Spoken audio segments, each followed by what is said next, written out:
Okay, everyone, welcome back to another episode of The Story of Somebody. Today I have a lovely guest. They're all great guests. I love them. I have Nancy Barbee with me today. She's all the way from North Carolina. She's an author and she's a humanitarian and she's a children's author and a former teacher. So, welcome to the show today. Thank you so much, Rachel. Thank you for having me today. No problem. Um, so, I was wondering we're going to talk about your books today, but I was wondering, you're a humanitarian and you travel to other countries and help other people. How do you do that? How does one go about starting to do that? Well, a lot of people do it a lot of different ways. You can do it through organizations, and you can do it through church groups. So there are a lot of different ways that you can do it. My way, I joined a service organization, and it's the largest service organization in the world, and it's called Rotary International.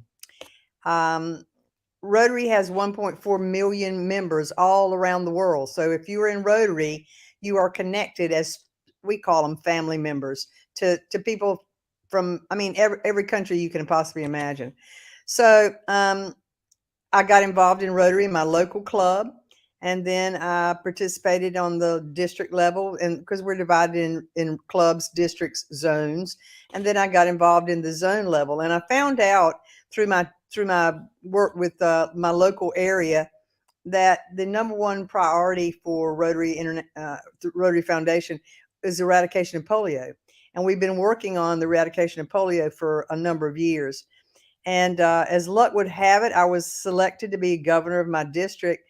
And uh, I went to San Diego to be trained with all these other governors that were coming in from all over the world.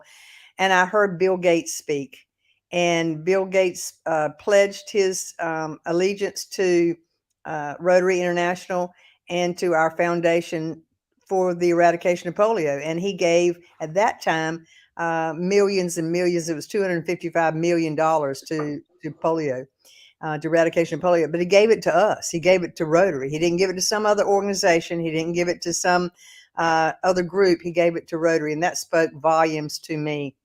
Back up a little bit, and Okay. on a personal mission in the early 2000s, I was invited by some friends to go to India to visit um, during Christmas, and so my youngest son and I went to India and was with this family that we stayed with, and just had a wonderful wonderful experience. But I kept seeing crawlers, people crawling on the ground, and I had no idea what was happening to them. And their legs were paralyzed, their legs were Um, looking terrible, and uh, really, you know, incapacitated, so to mhm. speak. And I had no idea what that was. And I thought, why are so many people? I mean, I could see you were born with something, someone was born with a, disability or something like that, but there were a lot of them. And I couldn't figure that out. So I met some local Rotarians there, and I asked them what was wrong with those young people, and they had been the victims of polio. They had not been vaccinated in their early years, and so they they got the virus and they were paralyzed. So they were in those countries, a lot of countries, not just India, but in a lot of developing countries, people that are differently abled have not a very good home life. They're not accepted in their homes, and so a lot of times they're put out on the streets, and that's changing a lot now. But back then it was that way a lot, and that's when I first learned that polio was still alive in the world. I had no idea. I was going to say the same thing, Nancy. I mean, I'm kind of, I guess you could say, ignorant about it. I mean, I was vaccinated as a kid, and most of the people I know, so I didn't even know it still existed. Like, I just thought everybody, I guess Me that, too. just, I was the same way, Rachel. I thought everybody had been vaccinated. I had no idea, never thought about it. My kids were vaccinated against polio. Never crossed my mind that it was still alive and kicking in the world. And so that's when I first realized that, oh, this is a problem. And then fast forward, when I saw Bill Gates, I knew right then, okay, I've got to take people to see what I've seen in India, because not only did I see polio corrective surgeries, I mean, I went into the operating room, Rachel, and I saw doctors, orthopedic surgeons, breaking the legs and cutting the tendons um, of these people, and then putting plaster cast on their legs. But they do that time and time again, hopefully, so that eventually they can stand for the very first time and have a caliper. They call it calipers. It's a brace on their leg, because once a person can stand and can maneuver himself or herself on their 2 feet, then they can get married, they can get a job, they're welcomed back into the community. So it gives them their hope back and their dignity back. So it's a really important thing. But I saw a lot of different projects too, pediatric heart surgeries that's done free by Rotary, Oh, eye clinics, people being screened for vision problems, and if they have cataracts, which a lot of us do, or a lot of people do, um, they're giving them free cataract surgeries. And so that's how I sort of got interested. I said, I've got to take other people with me to let them see what I've seen and see the work that Rotary does in India and around the world. And so that's how it started. I started taking groups in 2010 and have developed relationships throughout the years in India. And then I've been to Africa a couple of times, and to other countries, and Europe, and places that seem just many, many activities that Rotarians are doing. So that's how I got started. And it didn't happen overnight, it was a process. But I highly suggest that anyone that has the opportunity to travel to another place to see, whether it's Canada, Mexico, those are close to us, in your own community, and see what organizations are doing, and what humanitarian service is happening. But it starts small, but it's just make up your mind. I had no idea. I'm from a small rural town in eastern North Carolina. How in the world did I get to India? Put it that's out how in the you do universe. it. Yeah, put it out in the universe. It comes back to you. That's right. So, how long were you a teacher, Nancy? So I started teaching right after I got out of college. I was 30 years. I've been in the education field for 30 years and retired.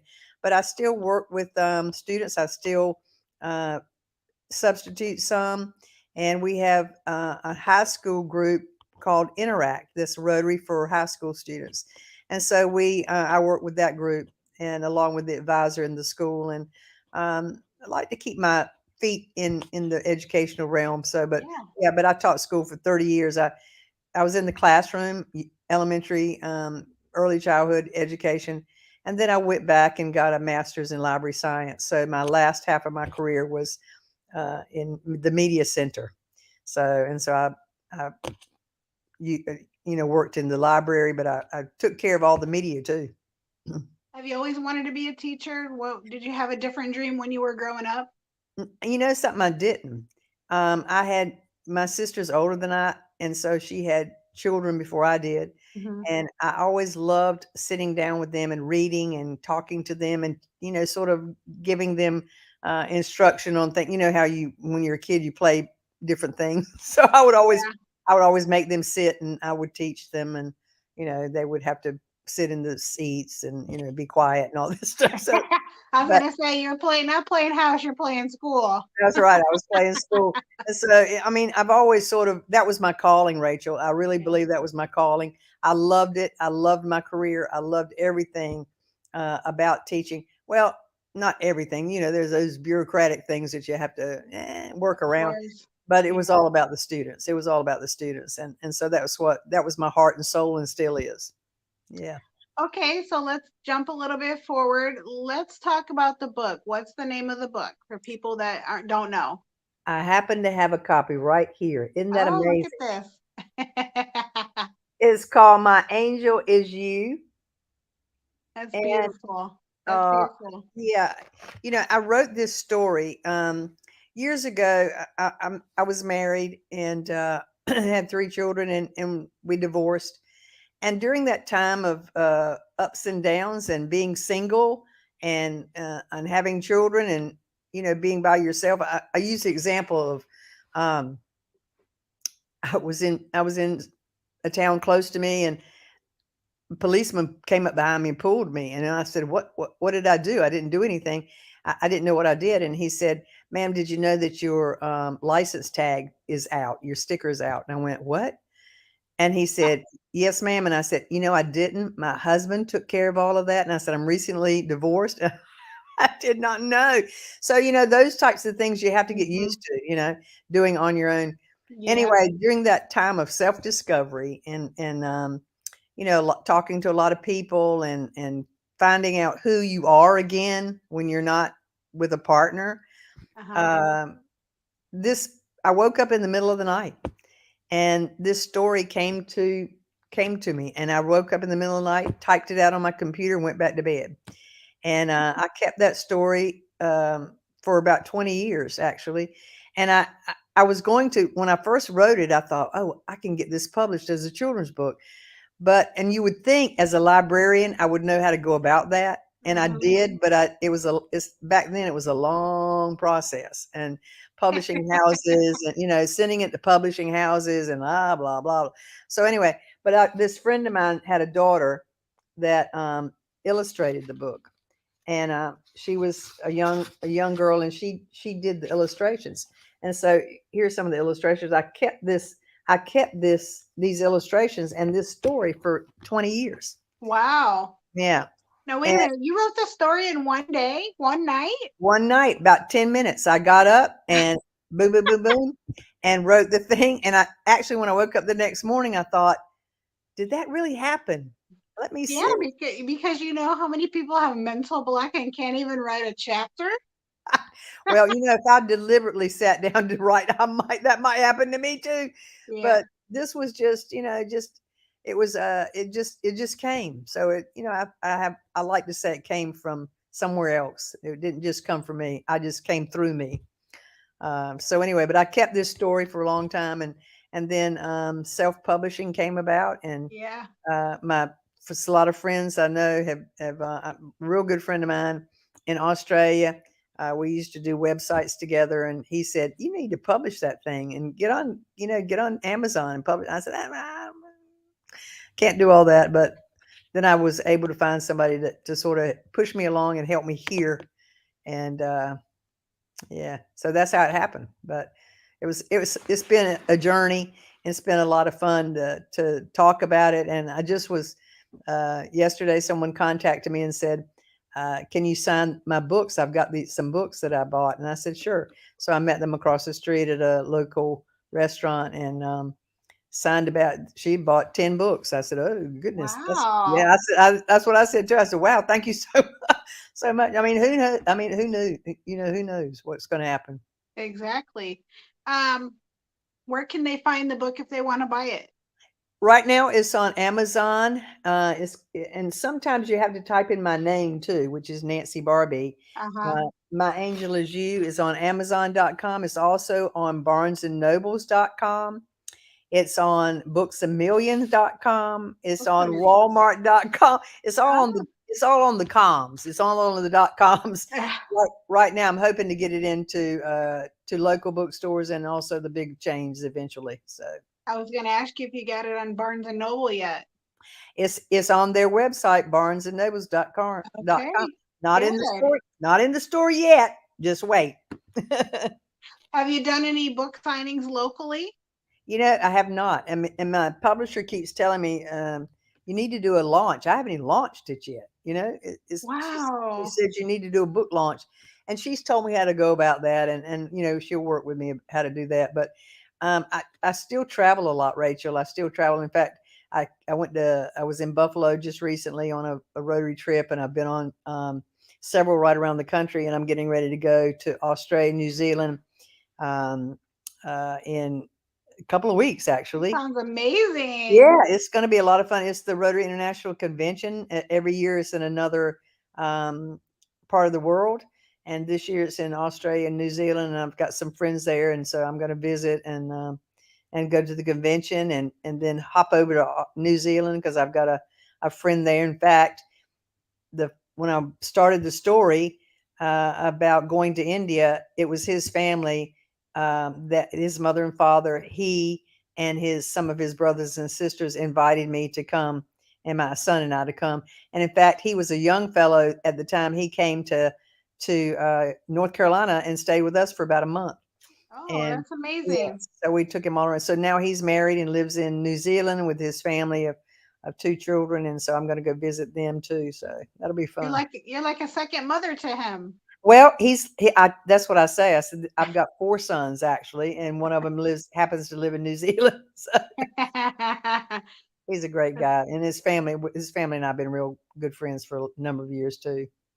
That's amazing. You sound like a angel from the heavens. Uh, well, Yeah, that's my really. You're doing God's work out there. But I was wondering, do you have any more books coming, or you got anything else in the process? Can you talk about it? I I, mean, I do. In fact, I also about the same time that I wrote this story, um, wrote several. This is in poetry form, and so I wrote okay. several poems. And Uh-huh. the next one that is coming out is called Lessons for Teachers. It's reflecting on why they teach. So it's also in poetry form, but it's teaching more um, more everyday things than um, academics. It's teachers are everything to their Mm-hmm. to their students. If it's their calling and they're a good teacher, they are. Um, we have to be mothers, doctors, you know, everything, psychologists to some degree, Yeah. um, you know, and get them resources that they need if they need something else. So this book is about remembering that you need to laugh with your students. You need Yeah. to, be a role model for them. You need to share your experiences. I do that a lot of times now when I talk about my travels. Um, I take things in and show them money from Australia, money from Africa, money from India, or different things that I've collected over the years. So share your experiences. So yeah, that should be. I'm hoping that'll be out mid June, and we will also publish that on Amazon at first, and then it, continue with Barnes and Nobles and the other outlets as well. So I like the idea for that book, Nancy, because I don't want to go into politics or anything, but I see a lot of negative stuff on the news, especially stuff that they're not allowed to teach anymore, stuff that they're taking out of school. So, I mean, I know it's hard to deal with kids when their parents don't even discipline them at home. I mean, I can't imagine being a teacher today. I mean, I remember the little stuff that the kids used to do in school when I was in like elementary and middle school. I yeah, can't imagine being a teacher now. So I think that book is great. It helps them like feel more comfortable with teaching and, like you said, why they became a teacher. yeah. Well, I'm hoping that it'll lift their spirits, because teachers have Yeah. it hard. They have it hard, especially now after COVID. Hmm. They had students that were home for 2 years, and I did some virtual teaching when COVID during COVID, and that is not easy. Uh-uh. And I mean, you don't know what they're doing behind. I mean, I was a coach. I was hired by the state to be a coach for kids to reach out to them and find out, making sure they were doing what they were supposed to do, help them along the way. And I tell you that trying to get them to come online and be attentive online, Yeah. man, that was tough. And so now teachers are playing catch up with those 2 years that Hmm. they were home, and it's not it's difficult. It is difficult, and you're right about there's so many parents out there. And we here in our small community, we have good parents, but we do have some that struggle, Yeah. and it is hard when you have parents that are not cooperative and won't. I was lucky in my years when I was teaching. It was a different attitude towards teachers, and it was a different relationship. Uh-huh. So it was respected more, I think. And not to say that a lot of parents don't respect teachers, but there are a lot that don't now. So That's right. And it's not just about the discipline thing. There's some a lot of parents aren't even involved with their kids after they get up and get dressed and get on the bus. They're not checking their homework. They're not helping them. They're not doing anything to exactly, help them succeed. So, it is. It is. It's really tough, and when you don't have that, because I mean, the parents are the link. I mean, Mm-hmm. the kids, that's who the child is the closest to. And if the parents are not supportive of the child, because not even don't if you don't want to be supportive of the teacher, that's one thing, but my goodness, be supportive of your child, Yeah. and help them, and walk them through whatever they need to do. So yeah, it's hard. And then I've got a series that's coming out. It probably be next year before this happens. It's about I've got cats, and I never Speaking was. of cats, I got mine right here. Well, I'm surprised. I think Squeaky's left the room at the moment, but I was always a dog person, Rachel, but then my son brought home a kitten, um, and his I've named him Baby Kitty, and Aw. Baby Kitty's got a personality. And since that time, he went around the neighborhood, and invited all his friends over. So we have now a lot of cats that are not really ours, but they come over to visit all the time Are you the and cat eat. lady? Yeah, I seem to be, but we did have some that had kittens, and in fact, I've got 4 kittens right now that we'll adopt out, but, um, a couple of them I kept, and one of them is Squeaky, and Squeaky has a totally different personality than Baby Kitty. Baby Kitty's laid back, you can throw him around, you can put him on your shoulder, he's like, I whatever." love cats like that. I I love know, cats he's like just that. laid back and sweet, and he's got allergies, bless his heart, he's sneezing right now. But Squeaky has got a totally different personality. He does not like to be around a lot of people, he scares him to death, and if other cats come and because he sleeps with me, and if another cat comes and gets on the bed, he is not happy. Not happy. Uh, Yes, my cat has both personalities. yeah, so I'm gonna write a series of books about Baby Kitty and Squeaky, and Aw. Squeaky needs to, Squeaky, Baby Kitty will be explaining life to Squeaky and Aw. how to get along with other people, how to share, you know, and realizing that, and I'm the granny, so it's Baby Kitty, Squeaky, and Granny. That's gonna be a great series. I'm gonna buy that for sure. Well, So Nancy, if people want to reach out to you or even book you to talk, or do you do like motivational speeches or anything? Do you do all that? I do. I will be glad to do that. I'll be glad to go to school systems. I'll be glad to go to other organizations Mhm. and speak. I'll be glad to do book signings wherever anyone is so moved to invite me to do that. But yes, I'd be glad to. My email is nbarbie@gmail.com, and also nancybarbie@gmail.com. And You got uh, all the social medias? Yep, got social media, Facebook, Instagram, LinkedIn, Twitter, you name it, I'm on there. And it's just my name, Nancy Barbie. You'll find me with Nancy Barbie. My cat's over here messing up my interview. Come on, baby. I understand. I understand. Oh, Nancy, it's been so great talking to you. I'm glad we finally got together. Me We too. had a Me little too. misunderstanding before, but here I am. That's right. Well, things happen, when you're Yeah. trying to do it via emails and things like that. But it's Yeah. very nice to meet you. You Um, too. I just came across your podcast. It popped up on my feed, and I'm thinking, oh, Yeah. oh. So Yeah. I've listened to some of your episodes, and it's been a great. You're doing a great thing. You're doing a great thing. Thank you. Great Yeah. work. It's not that easy. Depending on what you talk about, I mostly just talk about trauma and people that have overcame whatever, anything really. But I'm finding out throughout this time that there's a lot of people don't want to talk about it, and for me, I think it's kind of like therapy. So It I've had a little bit of difficulty getting people like to be interested in the show, but I think it's a good thing. It definitely is. I mean, everybody needs to talk because everybody, I don't care who you are and I don't care Yeah. where you are, you've been through something. Everybody's been through something.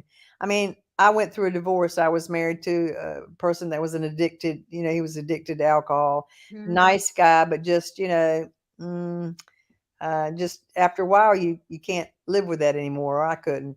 It And so changes your it, personality. it So, does. And it yeah. affects, it affects everybody around you, Hmm. and so I knew in order for me to survive, that I needed to leave that situation. We were still great friends. He's passed away now, and he was a great person. Everybody loved him dearly, but Mhm. you know, he just had a issue. He had a sickness, and was not able to conquer that.